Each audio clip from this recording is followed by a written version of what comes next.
Le 18 septembre 2003, après 5 mois d'enquête, les gendarmes interpellent un couple de voisins des Flactifs, David Otia et Alexandra Lefebvre, ainsi que 2 de leurs amis.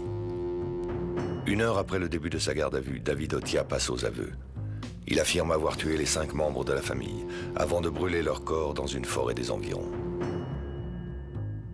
Condamné par la cour d'assises de Haute-Savoie à la réclusion criminelle à perpétuité, il fait aujourd'hui appel de sa condamnation.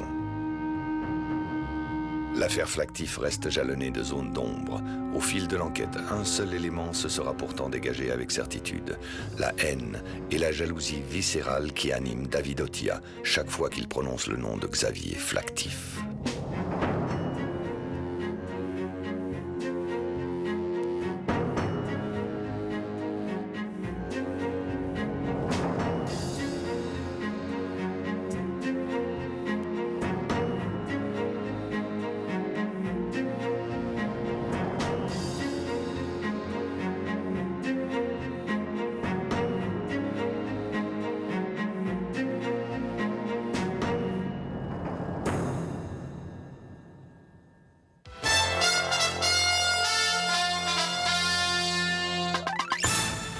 Le mystère est total au Grand Bornand, en Haute-Savoie, après la disparition depuis 1 semaine exactement de toute une famille. Le père de cette famille, âgé de 41 ans, est promoteur immobilier. Les enquêteurs qui prennent cette affaire très au sérieux ne négligent aucune piste.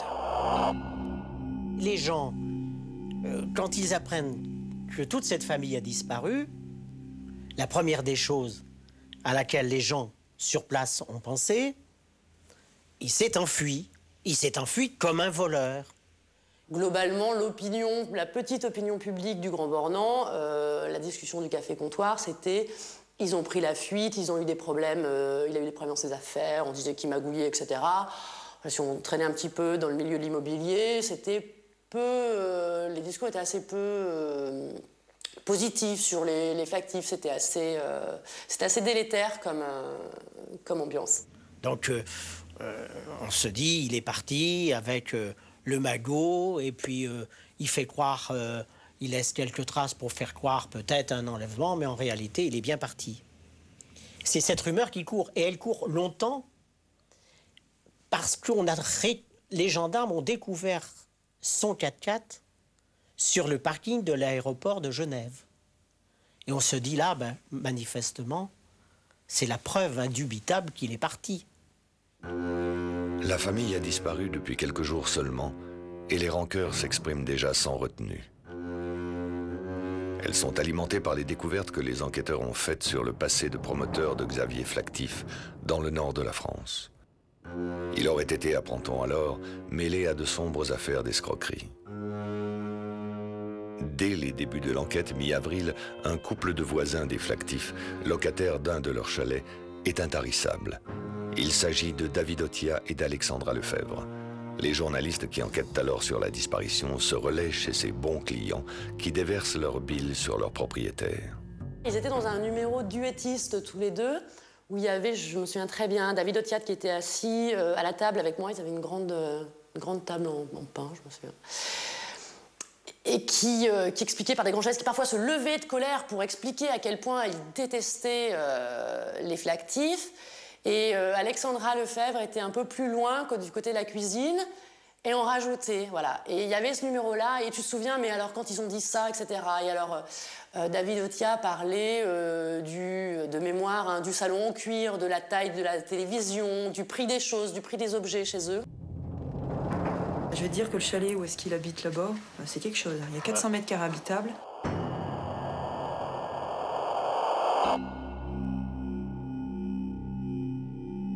Un sous-sol, vous pouvez mettre 3 bus dedans, tellement c'est immense. Il y avait un voilier, il y avait ces 2 4x4, il y avait sa Mercedes, 2 Mercedes, il y avait 2 motos de cross, un 1100 GXXR, il y avait de tout dans le garage. Avec l'argent des autres, ça va bien, hein?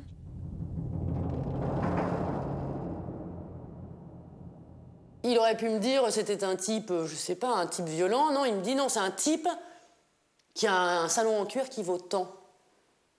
Sur le ton du c'est quelque chose de... Vous voyez bien, ce sont des gens pas bien.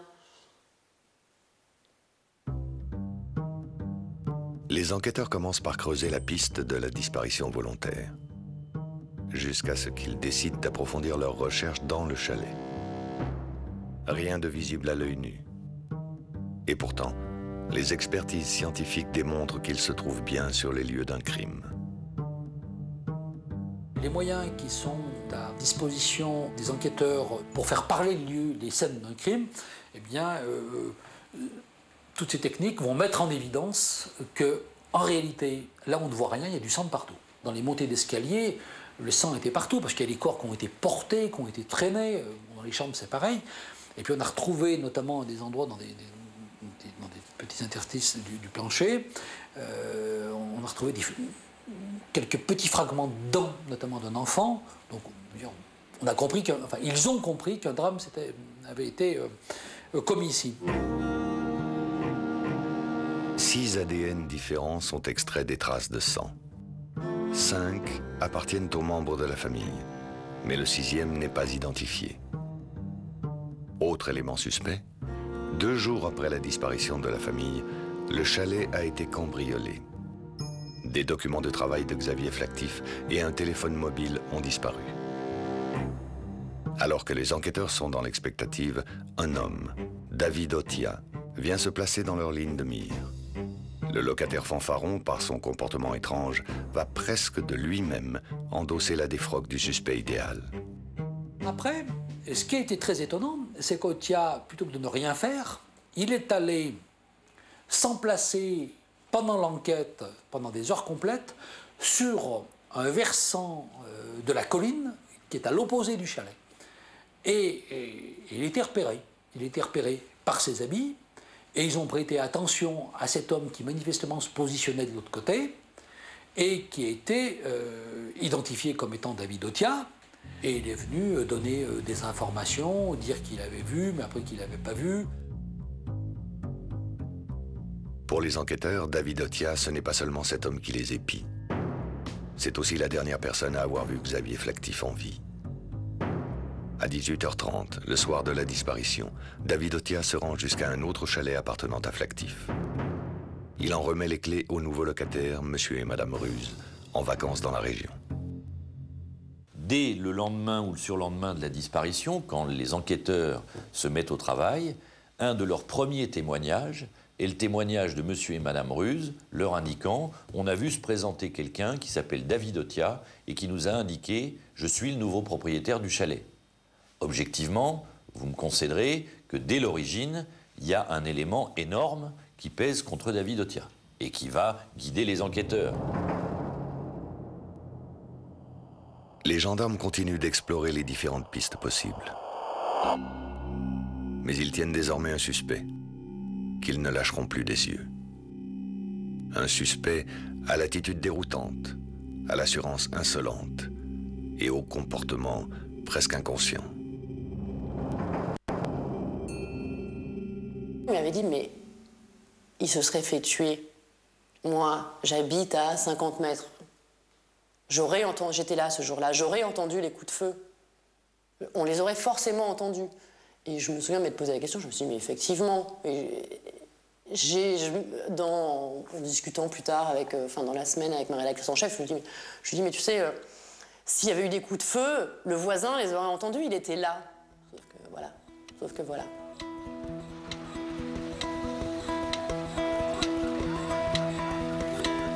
Xavier Flactif et David Otia sont originaires l'un comme l'autre de familles modestes du nord de la France. Leurs trajectoires parallèles vont curieusement se croiser en Haute-Savoie. Le premier construit sa vie autour d'objectifs ambitieux. Le second, lui, fait vivre sa famille au rythme de son instabilité professionnelle et cherche un exutoire aux frustrations qui s'accumulent. Xavier Flactif vient pour faire fortune, c'est vrai. Il vient monter des sociétés immobilières, il construit des chalets de luxe et ça marche. Il a réussi à acquérir des terrains dans des conditions tout à fait exceptionnelles et ce qu'il avait élaboré était particulièrement viable. C'était quelque chose, il allait réaliser 2 très très belles opérations immobilières. Gradiella gère leur société immobilière tandis que Xavier s'occupe de vendre les chalets qu'il fait construire dans la région. Ils sont heureux, amoureux, soudés autour de leurs 3 enfants. Xavier travaille beaucoup, dépense sans compter, C'est un bon vivant qui profite de la vie. Un homme hâbleur qui joue beaucoup de son charisme pour parvenir à ses fins.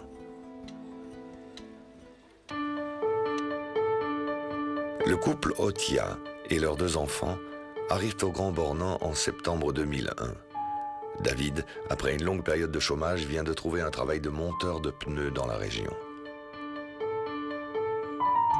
Rapidement, David pousse son ami Stéphane Aremza à quitter lui aussi le nord de la France pour venir le rejoindre avec sa femme Isabelle, qui viendra s'installer en Haute-Savoie avec ses enfants quelques mois plus tard. Les 2 couples trouvent progressivement leur marque dans leur nouvelle vie. Même si, rapidement, Otia ne se contente pas de son salaire de mécanicien. En Haute-Savoie, il arrive, il commence à voler des véhicules, donc il garde des pièces pour lui, pour sa passion pour le tuning.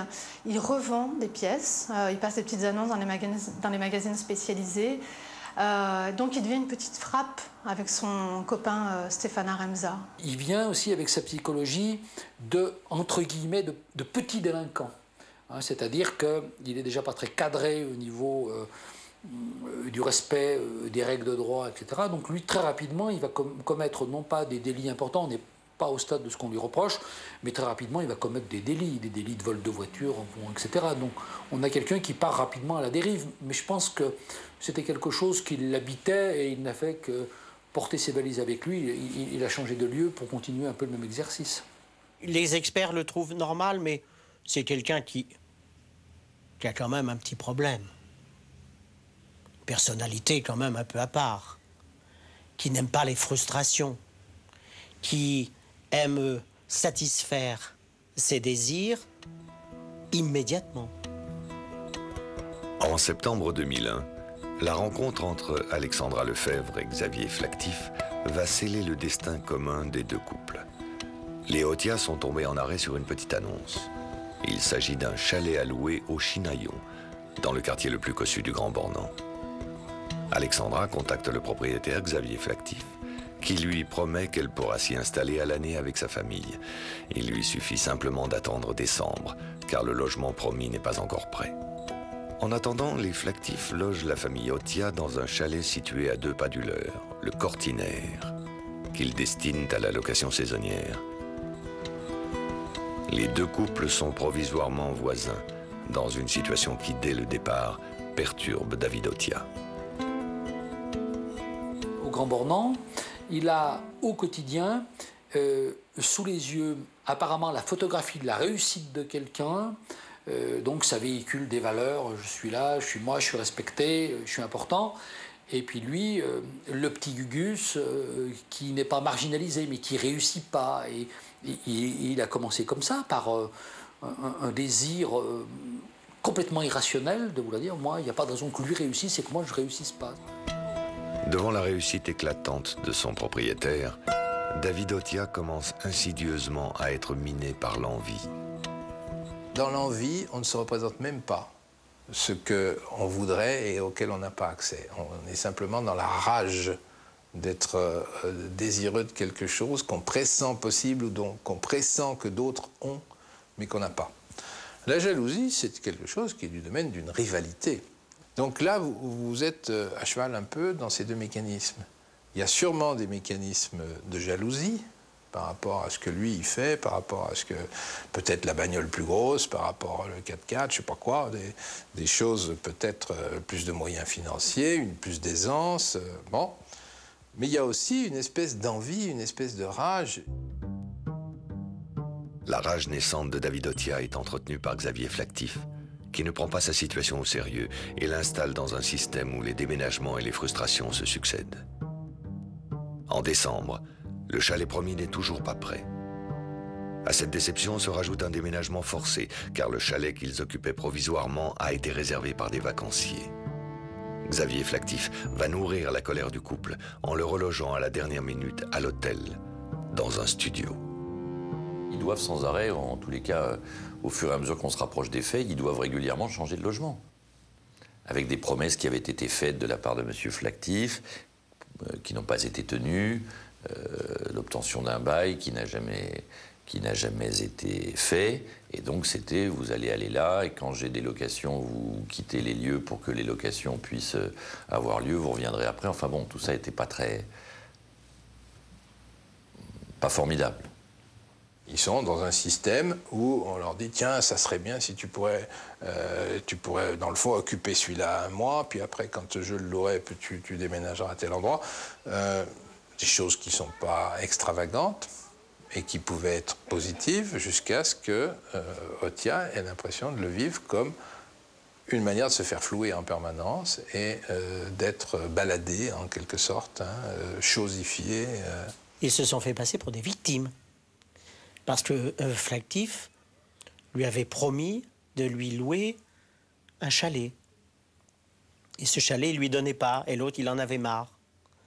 Et donc, il y a une espèce de jalousie morbide qui s'est installée dans la tête de David Otia, à mon sens, largement entretenue et attisée par Alexandra Lefebvre. Car Alexandra se plaignait de son appartement, qui était trop petit. Otia n'est pas souvent à la maison. Dans la journée, il travaille. Quand il travaille, la nuit, il sort beaucoup pour commettre des vols. Et par conséquent, il n'est pas souvent là. Mais elle est toujours là. Alors que d'autres auraient renoncé, David Otia, lui, s'accroche à la promesse que son propriétaire lui a faite. Il s'installera coûte que coûte avec sa famille au Grand Bornand. Le Grand Bornand, pour nous, mais c'est inconcevable. Hein. Moi, je me demande toujours pourquoi il a fait une fixation sur cette station, sur ces chalets. Il y a quelque chose qui est obsessionnel, et je pense qu'il est parti dans une dérive de l'obsession, de l'accrochage, de dire je veux être là-haut, et par ce type. Alors que tout permettait à quelqu'un de sain, de normalement structuré, constitué, avec un raisonnement à minima avec son épouse, et même elle avec les enfants, de dire on va habiter ailleurs, et surtout on descend dans la vallée. Parce que dans la vallée, les loyers qu'on a ici, certes, sont élevés, mais ne sont pas comparables à ce qui peut se pratiquer là-haut. Il reste obnubilé sur l'idée, si j'ai un logement, si Flactif me donne ce qu'il me doit, eh bien tous mes problèmes sont résolus. Je n'avais plus que du Flactif dans la tête, dira-t-il plus tard à son père, pour illustrer l'obsession qui s'empare alors de son esprit. Flactif doit honorer sa dette. Une dette qui pourtant n'existe que dans l'esprit aveuglé de David Otia. Il commence à se penser victime aussi intensément qu'il se pensait égal, ou qu'il se pensait comme l'autre. Et là, il y a un mécanisme qui s'installe qui est quasi paranoïde. Hein. Il me persécute, ça devient... Tout irait mieux si Flactif n'était plus là. Qu'il soit vivant, ça m'est insupportable, tellement je le hais, tellement je suis jaloux. C'est le drame de la jalousie, c'est le crime de la jalousie, c'est le crime de l'absurde. Pour la famille et pour ceux qui sont morts. C'est le crime de l'absurde. Personne ne peut se douter dans sa vie au quotidien qu'on va avoir un voisin suffisamment haineux et jaloux uniquement parce qu'il vous voit vivre et qu'il exige de vous des choses, qu'un jour il va dire « je vais tuer cet homme, cette femme et leurs enfants ».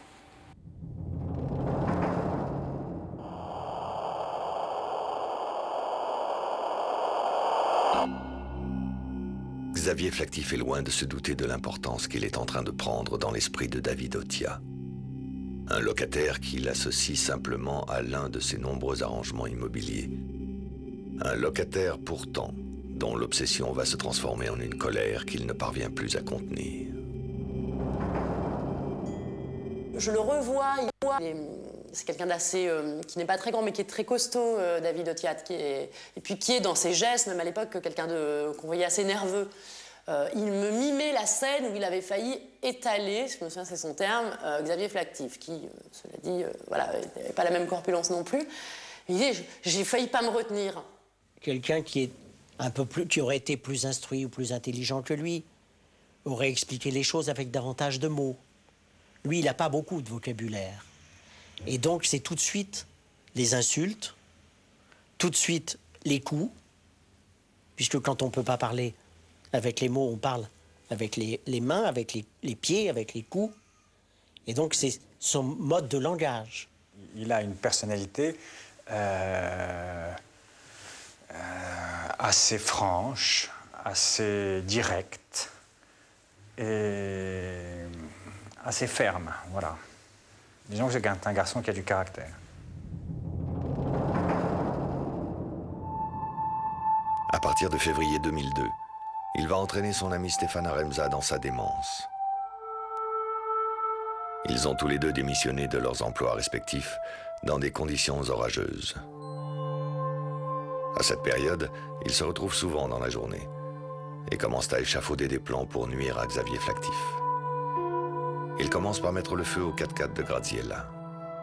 Et en avril 2002, ils se rendent dans un chalet appartenant au promoteur, l'aspergent de gasoil et y mettent le feu. À ce moment, personne ne les soupçonne encore et rien ne vient se mettre en travers du chemin des deux couples. Alors je crois qu'il y a un phénomène de groupe quand même entre les quatre. Hein, et je vous ai dit tout à l'heure qu'on en arrive à la monomanie. Tout vient de Flactif. Si M. Flactif n'était pas là, nos ennuis seraient finis. D'abord, s'il avait été correct, nos ennuis seraient finis. S'il n'était pas là, nos ennuis seraient finis. Et là-dessus, il s'empare de façon complètement folle, mythologique, de l'histoire de cet escroc cynique qui tuait les couples auxquels il prétendait racheter leur établissement. Otia découvre ce fait divers dans une émission diffusée à la télévision en janvier 2003. Alfredo Stranieri s'est approprié un restaurant après avoir tué et fait disparaître les corps des propriétaires des lieux et fait établir une fausse promesse de vente. Les deux couples vont s'emparer de cette idée. Ils prendront possession tous ensemble du chalet que leur a promis Xavier Flactif en faisant disparaître la famille et en établissant un faux bail. Au départ, c'est pas un jeu, ça s'appelle, on joue pas avec ça, mais il y a quand même une façon de dire « Ah, si on en faisait autant, on a tout bénéfice ». Et puis de cette espèce de parole prononcée comme ça, c'est pour ça que je l'ai appelée conjuratoire, parce qu'elle est presque une incantation. Hein, s'il avait le bon goût de mourir en nous laissant toutes ses affaires juste après l'acte de vente sans qu'on ait à le payer, quelque chose comme ça. Mais tout le monde peut avoir ce genre de fantasme. Hein. Ah, si je gagnais au loto, c'est la version peut-être la plus innocente, mais dans une situation où on est face à quelqu'un d'autre, eh ben, il nous est tous arrivé de rêver que le sort se charge d'éliminer l'adversaire. Et du fantasme « Ah, s'il était mort » à « Ah, si on l'avait tué », comment on le tue, il n'y a personne à un moment qui leur dit hey, « Vous arrêtez les gars, au stop, hein, c'est plus du jeu ». Il reste dans la bande dessinée. Hein. On a affaire à des gens qui s'imaginent intelligents et en fait ont une toute petite tête et qui ont réfléchi un peu à la manière dont ils allaient procéder, mais qui n'ont pas suffisamment réfléchi, qui n'ont pas suffisamment préparé, parce que ça apparaît véritablement un projet mis au point par plus que des débutants, quoi. C'est vraiment d'une naïveté déconcertante, c'est vrai. De la pensée incantatoire à l'acte, il n'y a plus qu'un pas. Mais 2 jours avant le drame, David Otia se retrouve seul au pied du mur. Le 9 avril, il y a une sorte de réunion au domicile d'Alexandra Lefebvre, où sont présents Alexandra, David et Stéphane Aremza. Et ce jour-là, effectivement, David Otia décide d'y aller, comme il dit. Et il donne à Stéphane Aremza un lacet de chaussures destiné à commettre l'irréparable en étranglant notamment les enfants si M. Flactif ne concède pas un bail. Et là, ce qui se passe est simple, et on ne peut pas me démontrer le contraire. Alexandra dit à Stéphane et à David de ne pas y aller. Stéphane Aremza dit qu'il ne peut pas y aller, que ce n'est pas possible. Pourtant, ils partent, les deux garçons, et en chemin, Stéphane Aremza dit à David Otia, désolé, impossible pour moi. Et donc il s'arrête. Et à partir de ce moment-là, Otia est devenu comme une espèce de bête furieuse, en disant comment mon meilleur ami, ça fait des semaines et des semaines, voire des mois, qu'on est en train d'échafauder le modus operandi, qu'on va pour récupérer ce chalet, que finalement, si le couple Aremza profite du chalet, c'est grâce à moi, David Otia. Et au moment où il faut passer à l'acte, il se dégonfle. Et il le traite de dégonflé. Et Otia se dit, ben moi, je ne suis pas un dégonflé, je vais le faire.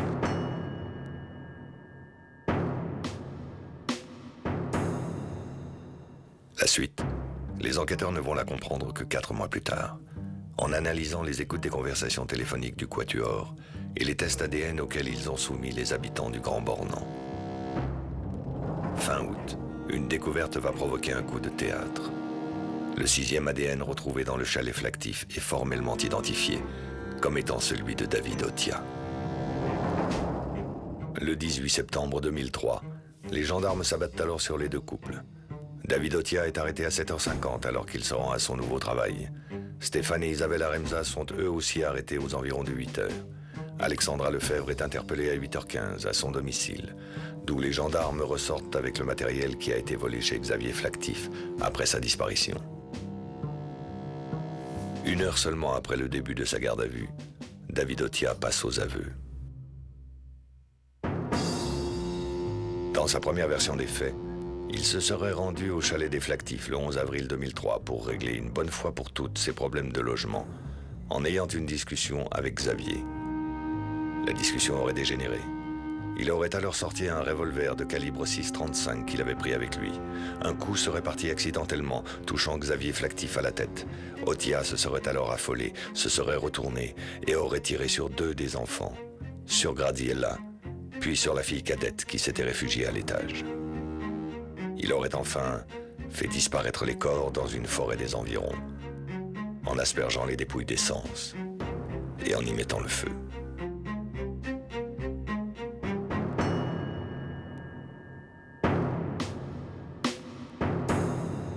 David Otia défend la thèse d'un meurtre accidentel, mais les enquêteurs, eux, défendent celle d'un assassinat.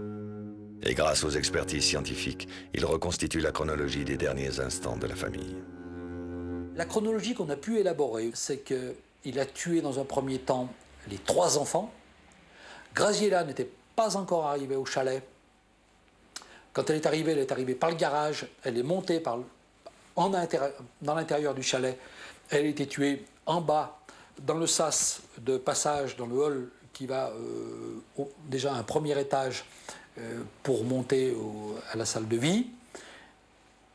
Elle a été tuée là. Et le dernier à avoir été tué était Xavier Flactif. Pas de doute. Les enfants ont été tués en premier. En outre, les enquêteurs sont sûrs que les 5 membres de la famille n'ont pas été tués proprement, d'un coup de revolver. C'est un scénario d'horreur qui s'est joué dans le chalet. Le premier enfant qui a vu son frère ou sa sœur se faire tuer, massacrer, à coups soit de barre de fer, de manche de pioche, de batte de baseball, on ne le sait pas en matière. Ils ont dû se mettre à hurler, à vouloir s'enfuir. Donc on n'est pas en présence d'une mort propre. Voulant s'enfuir, il a dû faire extrêmement vite. On est de plein pied après, le balcon, tout est de niveau à l'extérieur. Il a fallu les immobiliser. Donc pour les immobiliser, soit il a fallu commencer à leur donner un grand coup, ne serait-ce que pour le faire tomber, qu'ils perdent conscience avant de venir les achever. Ça, c'est pas en faire 2 secondes. Les fragments de dents qui sont trouvés, ce sont des fragments de dents arrière, de la mâchoire arrière de l'enfant. Bon, ça veut dire qu'on a éclaté la tête d'un enfant. Or, dire oui, j'ai tiré 3 balles ou 4 balles, c'est propre, c'est pas sympathique, ce n'est pas agréable, c'est condamnable, mais je l'ai fait proprement, il n'y a pas eu de souffrance, c'est faux. Les gamins se sont vus mourir. David Otia va ensuite très vite réagir. Il enveloppe les 5 corps dans des couettes, les traîne jusque dans le 4x4 de Flactif et retourne dans le chalet pour le nettoyer de fond en comble. Puis il transporte les 5 corps dans la montagne, fait un tas avec 2 fauteuils, des pans de tapisserie et de moquettes souillées, ses propres vêtements, et arrose le tout de 60 litres de gasoil. Otia veille le bûcher pendant toute la nuit, mais quand l'aube arrive, les corps n'ont pas encore entièrement disparu. Il restait, dit-il, une partie des corps qui faisait environ une quinzaine de kilos.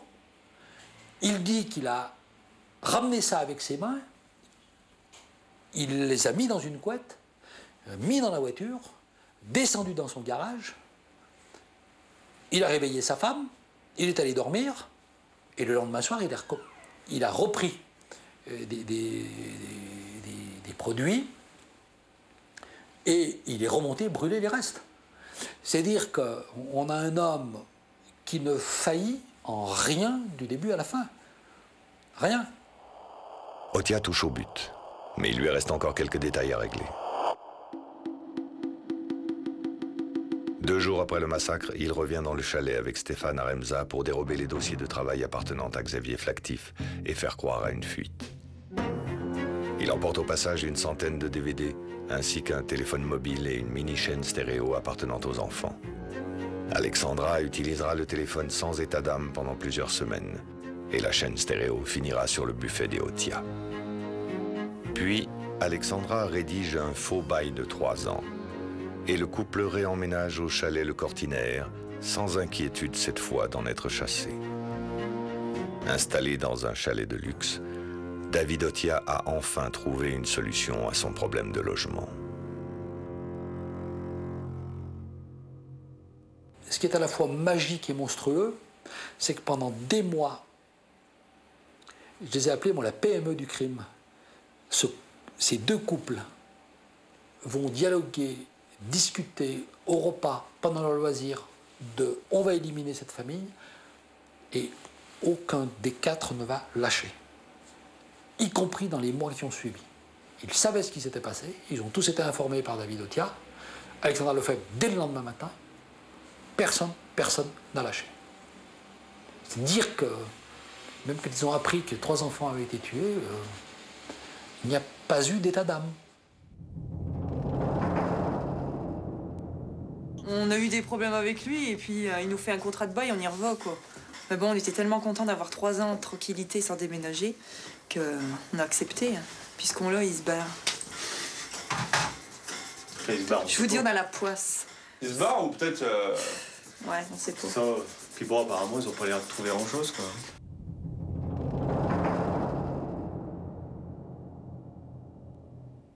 Une mécanique, un train fou qui est parti, plus de frein, pas de moyen de l'arrêter. Quelle que soit l'horreur, je passe à niveau, j'ai écrasé 2 voitures, 3 voitures, le train n'a pas déraillé, ben il continue. Jusqu'au jour où il rentre dans le mur. Et il est allé jusqu'au bout. Mais vraiment, il n'a reculé sur rien. Quand on voit l'aboutissement du procès de cette affaire, il n'a reculé sur rien jusqu'à la prise de possession. Il est entré en possession.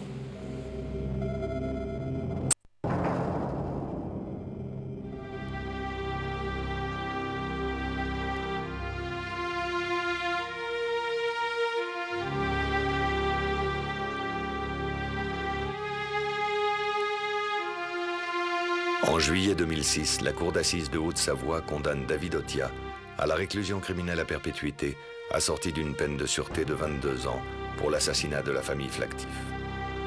Alexandra est condamnée à 10 ans de prison pour association de malfaiteurs, tout comme Isabelle Protin, qui écope, elle, de 7 ans de réclusion. Stéphane Aremza est condamné à 15 ans de réclusion. Le tribunal a peiné pour définir le rôle exact joué par chacun dans ce massacre, ainsi que pour donner une qualification aux crimes qui ont été commis. Car à l'issue de l'enquête, le scénario de la soirée du 11 avril reste malgré tout jalonné de zones d'ombre. Les gendarmes qui enquêtent depuis longtemps, qui ont déjà une procédure très conséquente, analysent les matériaux, les informations qu'ils ont recueillies. Ils ne croient pas le récit de David Otia. Pourquoi ils ne le croient pas? Ils ne pensent pas que David Otia peut avoir agi seul. Ils ne le croient pas. Ils disent ce n'est pas possible qu'il ait fait ça seul, ce n'est pas possible qu'il ait nettoyer le chalet seul, ce n'est pas possible de transporter en pleine nuit, en cette période en forêt, ces 5 corps, ce n'est pas possible qu'il les fait brûler seul. Bref, il y a plein d'éléments dans le dossier qui les fait douter de la possibilité même qu'un homme seul ait fait tout ça. C'est pas David Otia, ce sont les gendarmes. Qu'est-ce que font alors les gendarmes? Ils se disent, il faut qu'on trouve le ou les autres qui étaient avec David Otia. Et ils cherchent, c'est naturel, dans son entourage, sa compagne et son couple d'amis le plus proche. Et les vérifications qu'ils font les convainquent très vite que ces 3 personnes ne peuvent pas avoir été dans le chalet ce jour-là, ce soir-là, cette nuit-là. C'est impossible. Pourtant, au cours du procès, les avocats des parties civiles ne peuvent pas se résoudre à écarter l'idée d'une complicité du quatuor le soir du crime. Elles ont plus que des doutes. Les parties civiles, elles ont prétendu, au mépris d'ailleurs du dossier, hein, alors qu'il n'y avait pas le moindre élément dans le dossier, elles ont prétendu que Alexandra Lefebvre et Isabelle Aremza avaient participé au nettoyage du chalet. Voilà, c'était le grand leitmotiv. Sauf qu'on ne retrouve jamais l'ADN d'Alexandra Lefebvre dans ce chalet, alors qu'on retrouve celui de David Otia à de multiples reprises. Sauf qu'on ne retrouve jamais l'ADN d'Isabelle Aremza dans ce chalet, alors qu'on retrouve celui de David Otia, encore une fois, à de multiples reprises. Et que surtout, rien ne démontre que ni l'une ni l'autre n'ait été dans ce chalet après le crime. Rien. L'accusation ne trouvera pas lors du procès les moyens de prouver la complicité d'Alexandra Lefebvre, Isabelle et Stéphane Aremza le soir de l'assassinat. Pour autant, il lui est difficilement concevable de les laisser s'en sortir sans aucune condamnation.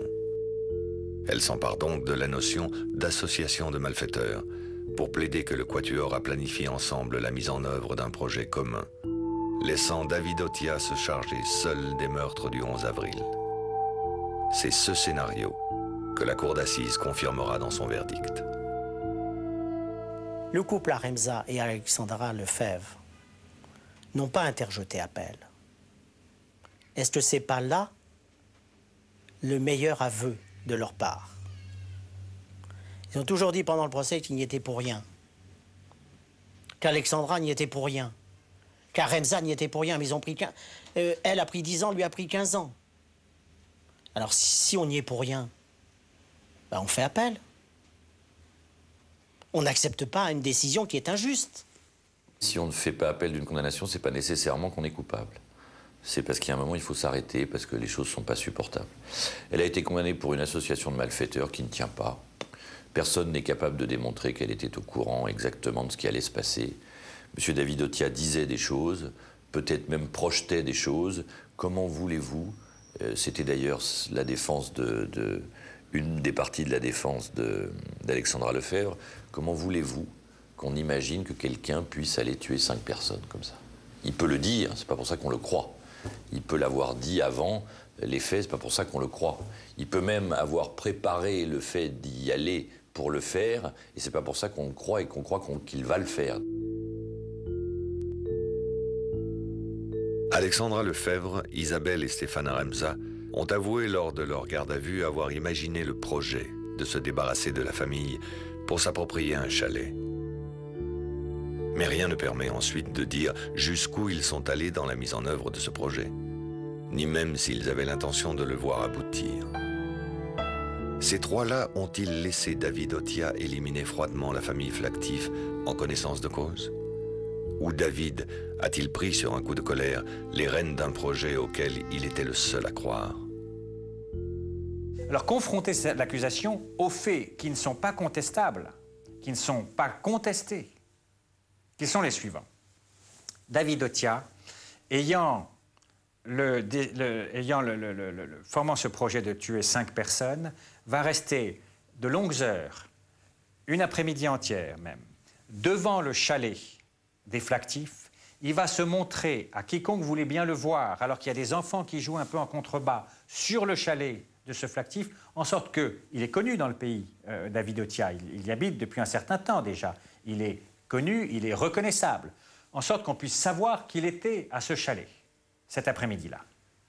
Ce n'est donc pas l'attitude de quelqu'un qui veut surprendre 5 personnes sans qu'on en puisse imaginer qu'il ait été sur les lieux. Il est là au vu et aux yeux de tous. Mieux encore, ayant la volonté de tuer ces 5 personnes sans que personne, sans que nul ne puisse s'en aviser, il va garer sa voiture juste en contrebas. Il faut aller voir les lieux. Sa voiture, elle est connue, c'est une BX. Tout le monde sait dans ces petits pays à qui appartient telle ou telle voiture. Mais lui ne la cache pas. Est-ce que c'est le comportement de quelqu'un qui serait en train de mettre un plan à exécution, lequel suppose qu'il se cache et qu'il ne puisse pas ensuite être identifié? Et il avait tellement décidé d'éliminer ces 5 personnes et puis de brûler leur corps qu'il s'aperçoit une fois qu'elles sont mortes qu'il n'a pas de carburant. Il n'a pas pris avec lui le carburant dans son coffre. Et il est donc obligé de retourner chez lui dans son garage pour en prendre. C'est cela, le bonhomme qui aurait soi-disant préparé avec minutie un plan, avec un plan bien arrêté, le meurtre de 5 personnes et puis leur crémation. C'est risible. Autant le tribunal dispose d'éléments certains sur les faits et gestes du quatuor dans les mois qui suivent la tuerie, autant il lui est difficile d'établir avec exactitude ce qui se déroule dans les jours et les heures qui précèdent le drame. D'autant plus difficile que David Otia est aujourd'hui revenu sur ses aveux et s'en tient désormais à une nouvelle version. Il assure avoir été assommé, alors qu'il était venu s'expliquer avec Xavier Flactif, par 2 hommes masqués qui auraient tué la famille alors qu'il était inconscient. Une version qu'il a défendue devant la cour d'assises en juin 2006 et sur laquelle il s'appuiera à nouveau lors de son procès en appel. Il dit que c'est plus lui, que 2 hommes sont venus. On verra en appel. Mais bon, il a le droit de dire et défendre ce qu'il veut. Moi, je suis avocat d'une partie civile, j'ai quand même la liberté de dire que c'est une version des faits qui est absolument surréaliste et qui résiste pas à l'examen. Dans le procès d'Annecy, le point de fixation a été David Otia ne dit pas toute la vérité. Autrement dit, on attendait de David Otia qu'il explique tout. Et c'était sur lui que devait reposer l'espérance de vérité dans ce procès. Et là, je crois que véritablement, c'est une dénaturation du procès pénal. Le procès pénal, ça ne consiste pas à attendre de la bouche de l'accusé une vérité. C'est normalement le fruit d'une enquête et la responsabilité d'établir la vérité, c'est le ministère public qui la porte. Donc c'est au ministère public qu'il revient de donner une version qui soit plausible, mais entièrement plausible. Et ce que j'ai retenu, c'est que le ministère public n'y est pas parvenu.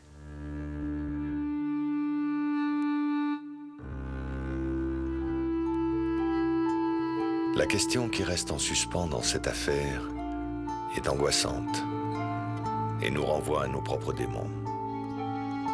Comment une banale jalousie de voisinage a-t-elle pu prendre une telle ampleur dans l'esprit d'un homme au passé sans histoire, dont les psychiatres assurent qu'il n'a jamais agi en état de démence? L'histoire qu'il raconte, celle de cet ado, jeune homme gâté, un petit peu, qui n'est pas un gros délinquant, hein, ni un peu sans gêne, il fait pétarader sa voiture, il fait du tuning, il est capable d'aller piquer des enjoliveurs s'il n'en a pas, ou des choses comme ça, mais c'est pas ni un gros délinquant, ni vraiment quelqu'un d'agressif. C'est quelqu'un qu'on chatouille pas trop parce qu'on sait qu'il en a rien à faire, mais relativement banal.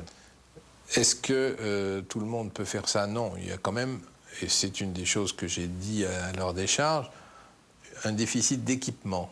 Il y a une case qui leur manque, hein, la capacité à s'identifier d'une façon positive, se mettre à la place de l'autre, hein, mais pas se mettre à la place pour chausser ses pantoufles et sa puissance, se mettre à la place pour imaginer ce qu'il peut ressentir.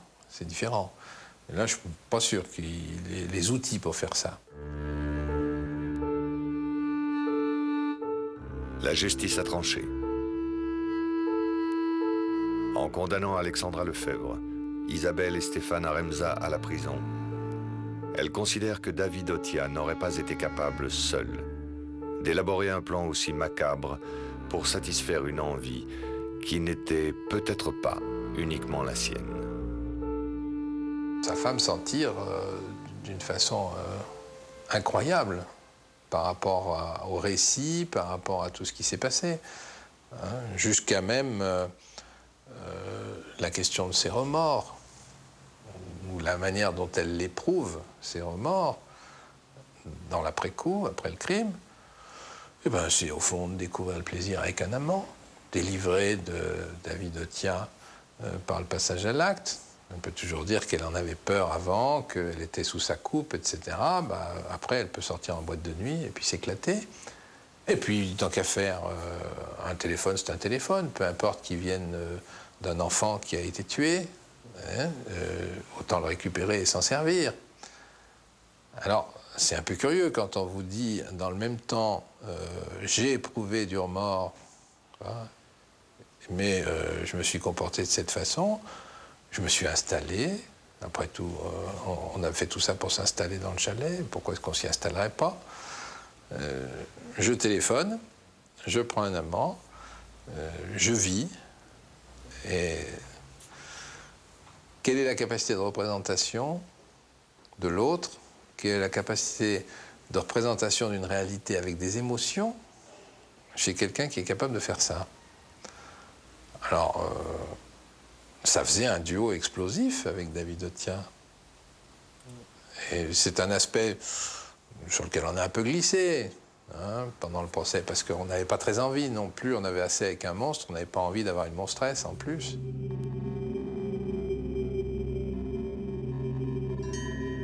David Otia a fait appel de sa condamnation. Si l'affaire garde de nombreuses zones d'ombre, une seule certitude demeure pour l'heure. L'envie et la haine qui l'ont rongé dans son face-à-face avec son voisin à la réussite éclatante. Un feu encore entretenu des années après les assassinats et qu'il a laissé apparaître au grand jour devant les juges. Ça me rappelle le premier procès, lors d'un incendie. L'une des premières phrases de David Otia, c'est « ouais, son chalet de merde », en parlant donc du chalet incendié. Et là, en une phrase, mais on a vraiment ressenti la haine qu'il avait pour Xavier Flactif. Plus d'1 an après, quand il est encore interrogé, quand il est dans le procès des délits du recel de ce qui a été volé et des vols, il faut voir encore comment il est capable de parler de Xavier Flactif. Les propos sont des propos qui sont dominés par la haine, ce ne sont que des propos durs, péjoratifs. Et tout au long du dossier de l'instruction, quand il en parle, c'est le négro, c'est le noir.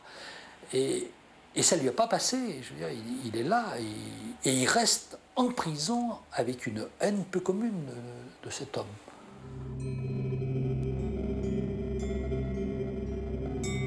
David Otia réside aujourd'hui à la prison d'Éton, en Haute-Savoie, en attendant son second procès qui s'ouvrira devant la cour d'assises de Lyon fin 2007, et au cours duquel les jurés devront se prononcer sur le sort d'un homme animé par la haine et l'envie.